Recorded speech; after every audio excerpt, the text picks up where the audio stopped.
दोस्तों, आपने गोरखपुर का राहुल चौधरी वाला वीडियो ज़रूर देखा होगा, लेकिन आप सभी के मन में एक सवाल उठ रहा होगा कि आखिर एक 16-17 साल के लड़के ने 52 साल के शिव कुमार तिवारी को क्यों मार डाला और क्यों मारा। यह सवाल आप सभी के मन में चल ही रहा होगा। सोशल मीडिया पर कई सारे वीडियो सर्कुलेट हो रहे हैं, सभी ने वीडियो देखा होगा, लेकिन इसके पीछे का कारण क्या है। इस घटना के पीछे जो कहानी है वो 2024 से शुरू होती है। करीब 2 साल पहले क्रिकेट खेलने को लेकर बानी गांव चौराहे पर एक विवाद हुआ था। आदेश चौधरी के चाचा विनोद चौधरी की कुछ युवकों ने पिटाई कर दी थी। शिकायत लेकर थाने पहुंचे थे, लेकिन कथित तौर पर उस समय एफआईआर दर्ज नहीं हुई थी, ऐसा लोग कह रहे हैं। और उसी शाम कीर्तन भंडारे के दौरान 24 वर्षीय आदेश चौधरी पर हमला हो गया। लाठियां, राड और फिर तमंचा चला। गोली लगने के बाद अस्पताल में उसकी मौत हो गई। आदेश चौधरी कौन थे? रोहित चौधरी के भाई। आदेश आर्किटेक्चर के छात्र थे, पढ़ने में अच्छे थे, लेकिन उन्हें मार दिया गया।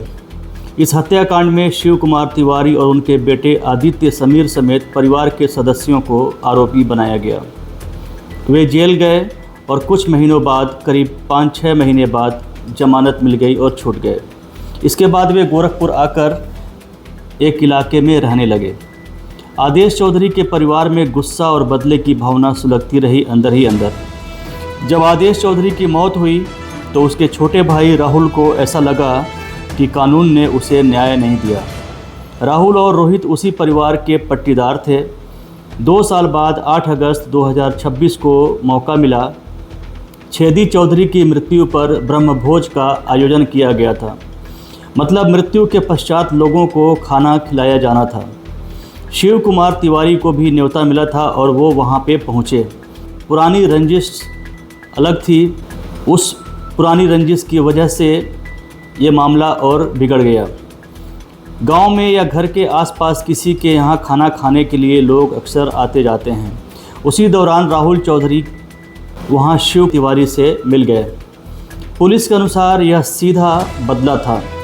मुख्य आरोपी राहुल चौधरी के हाथ में तलवार वाला वीडियो वायरल हो चुका है, जिसमें लोग उसे रोकने की कोशिश करते नजर आ रहे हैं। वहाँ मौजूद लोग भी उसे रोक रहे थे, लेकिन राहुल चौधरी लगातार वार करता रहा और उसे मार दिया, जैसा कि वीडियो में देखा गया है। घटना के तुरंत बाद पुलिस सक्रिय हुई। थाना सिकरीगंज में मुकदमा दर्ज हुआ। राहुल चौधरी सहित कुल 8 लोगों को गिरफ्तार कर जेल भेज दिया गया। थाना प्रभारी को लाइन हाजिर कर दिया गया। आरोपियों के खिलाफ राष्ट्रीय सुरक्षा अधिनियम यानी NSA लगाने की प्रक्रिया भी शुरू कर दी गई। इलाके में तनाव को देखते हुए भारी पुलिस बल गांव में तैनात कर दिया गया। लेकिन सवाल यह है कि आखिर एक 16-17 साल के लड़के ने एक 52 साल के शिव कुमार तिवारी को क्यों मार डाला। यह सवाल आप सभी के मन में चल रहा होगा। दरअसल 8 अगस्त 2026 की शाम गोरखपुर के सिकरीगंज थाना क्षेत्र के अहिरौली खुर्द गांव में ब्रह्मभोज का आयोजन किया गया था। बिजली विभाग के ठेकेदार शिव कुमार तिवारी वहां कतार में बैठकर खाना खा रहे थे। अचानक पीछे से एक लड़का आता है और उन पर जोरदार वार कर देता है। तिवारी ज़मीन पर लहूलुहान होकर के वहीं पर गिर पड़े। परिजन उन्हें ऑटो में बिठाकर अस्पताल लेकर जा रहे थे। रास्ते में अचानक से फिर वही लड़का और उसका भाई ऑटो को रोक देते हैं।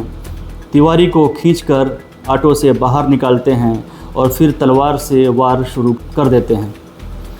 सिर और गर्दन के बड़े हिस्से पर गंभीर चोट लगी और पीठ तथा पेट पर भी कई सारे गहरे घाव के निशान मिले। घटना का वीडियो सोशल मीडिया पर फैल गया और इलाके में सनसनी फैल गई। हर मीडिया, हर प्लेटफॉर्म और हर जगह यह खबर आग की तरह से चलने लगी। मारने वाले का नाम राहुल चौधरी बताया गया, जिसकी उम्र 16 से 17 साल बताई जा रही है। उसके साथ उसका भाई रोहित चौधरी भी था। एक छोटे से लड़के ने लगभग 52 साल के ठेकेदार को इतनी बर्बरता से क्यों मार दिया? सिर्फ गुस्से में या कोई पुरानी रंजिश थी? इसके पीछे की कहानी क्या है? लोग तरह तरह की बातें कर रहे हैं। समाजों के बीच टकराव की बात हो रही है। एक तरफ ब्राह्मण समाज और उनके समर्थक हैं, तो दूसरी तरफ कुर्मी समाज, OBC और SC समेत तमाम लोग सोशल मीडिया पर अपनी अपनी बातें अपने तरीके से रख रहे हैं। इसी सवाल ने गोरखपुर और सोशल मीडिया को हिला कर रख दिया है कि आखिर एक लड़के ने उसे क्यों मार डाला। क्या यूं ही मार डाला या इसके पीछे कोई रंजिश थी या गुस्सा था या आक्रोश था? ऐसी क्या बात थी कि उस लड़के ने उस ठेकेदार को मार दिया? या एक 17 साल के नाबालिग के मन में कानून का डर, कानून का खौफ क्यों नहीं आया? और क्या वह कानून से पीड़ित था? क्या उसे कानून पर विश्वास नहीं था, कानून पर भरोसा नहीं था, प्रशासन पे भरोसा नहीं था, मौजूदा सिस्टम पे भरोसा नहीं था? आखिर उसको किस बात पे भरोसा नहीं था? कुछ लोग कह रहे हैं कि लड़के ने गलत किया। मैं भी कह रहा हूँ ये सही नहीं किया, बिल्कुल गलत किया। किसी को भी कानून हाथ में लेने का हक नहीं है। देश में पुलिस है, प्रशासन है, कानून है। कानून के हिसाब से विधि सम्मत जो भी कार्रवाई है होना चाहिए। किसी को भी कानून हाथ में लेने का अधिकार नहीं है। लेकिन सवाल यह उठता है कि आखिर 16-17 साल का लड़का एक 52 साल के आदमी को क्यों मार देता है? उसके अंदर ऐसी कौन सी पीड़ा थी, ऐसे कौन सी बदले की भावना थी कि वह कातिल बन गया? और आज वो कातिल क्यों बन गया और एनएसए उस पर क्यों लगाया गया? इसके पीछे जब उसके परिवार, उसके भाई को मारा गया तो उस पर कानूनी फैसला क्या था? दरअसल इसके पीछे एक कहानी गंभीर है। आदेश चौधरी के परिवार में गुस्सा और बदले की भावना बहुत पहले से सुलग रही थी। राहुल को लगा कि उसके भाई के साथ न्याय नहीं हुआ और यही सवाल अब सोशल मीडिया पर आग की तरह फैल रहा है। लोग लिख रहे हैं कि जब 2024 में आदेश चौधरी की हत्या हुई तब बुलडोज़र क्यों नहीं चला, तब एनएसए क्यों नहीं लगा, योगी सरकार ने इतनी सख्त कार्रवाई क्यों नहीं की जो कार्रवाई आज की जा रही है। आज जब बैकवर्ड युवक ने अपने भाई का बदला लिया तो तुरंत कार्रवाई हो गई और एनएसए की तैयारी हो गई और उस युवक पे एनएसए लगा दिया गया। क्या उत्तर प्रदेश में कानून जाति देखकर चलता है? ये सवाल उठ रहा है। शिव कुमार तिवारी पर आरोप था, वे जमानत पर बाहर आए थे, अब छोटे लड़के पर एनएसए लगा दिया गया है। क्या यही समान न्याय है? कई पोस्ट में साफ लिखा जा रहा है कि ये जातिवाद है। कई लोग कह रहे हैं कि जब पीड़ित बैकवर्ड कास्ट का था तो व्यवस्था नरम पड़ी थी, कोई कार्रवाई नहीं हुई। जब आरोपी बैकवर्ड है तो सख्ती का पहाड़ टूट गया। ये सवाल सिर्फ सोशल मीडिया तक नहीं रुक रहे हैं। लोग सरकार से पूछ रहे हैं कि क्या उत्तर प्रदेश में कानून सिर्फ सख्ती से लागू होता है जब आरोपी बैकवर्ड या शेड्यूल कास्ट का होता है? जब 2024 में एक बैकवर्ड युवक की हत्या हुई तब इतनी तेज़ और सख्त कार्रवाई क्यों नहीं दिखी? बुलडोज़र और एनएसए जैसी कार्रवाई क्यों नहीं हुई? आज एक 16-17 साल के लड़के पर जब एनएसए लगा दिया गया तब ये सवाल सुलग रहे हैं, तब ये सवाल सोशल मीडिया पर पूछे जा रहे हैं कि आज इतनी त्वरित कार्यवाही क्यों हो रही है? क्या उम्र और जाति दोनों को देखकर कार्रवाई हो रही है?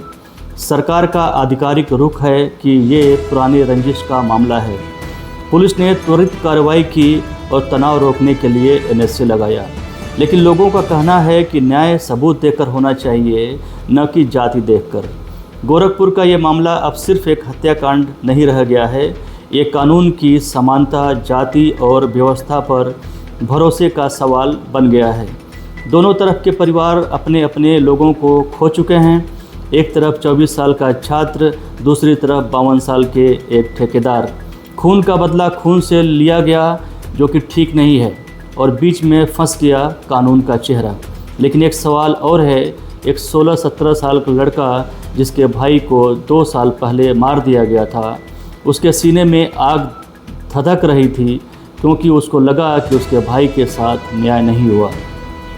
जैसा कि आरोप में कहा गया है कि उसके भाई को मारने वाला शिव कुमार तिवारी और उसके परिवार वाले छूट गए, अब उसको न्याय नहीं मिला। शिव कुमार तिवारी ने उसके भाई को मारा था या नहीं मारा था, ये जांच का विषय है, कानून का विषय है, लेकिन ऐसा आरोप है। तो क्या आपको लगता है कि उसका हथियार उठाना सही था? क्या राहुल चौधरी ने जो किया वो सही है? और अगर ये सही है तो क्या सभी को इसी तरीके से न्याय मिलना चाहिए? क्या शिव कुमार तिवारी जो न्यायालय में थे और जो अभी बेल पर बाहर आए थे, क्या उन्हें मारना उचित था? किसी भी व्यक्ति को मारने का अधिकार किसी के पास नहीं है। मैं भी कह रहा हूँ कि बिल्कुल गलत है, लेकिन सवाल यह उठता है कि आखिर 16-17 साल का लड़का एक 52 साल के आदमी को क्यों मार देगा? उसके अंदर ऐसी कौन सी पीड़ा थी कि वह कातिल बन गया? उसे कानून पर विश्वास क्यों नहीं था? उसे कानून पर भरोसा क्यों नहीं था? और अगर उसे लगा कि कानून ने उसके भाई को न्याय नहीं दिया तो क्या बदला लेना न्याय हो सकता है? न्याय चाहिए, ठीक है न्याय चाहिए, लेकिन न्याय के लिए कानून हाथ में लेना किसी के लिए भी उचित नहीं है और ये न्याय संगत नहीं है। न्याय का रास्ता अदालत से होकर जाता है, न कि हथियार से। आपकी राय कमेंट में ज़रूर दीजिए। इस चैनल को सब्सक्राइब कीजिए। आप देख रहे हैं अमेरियन प्राइम। मैं हूं अमरेंद्र शर्मा। नमस्कार।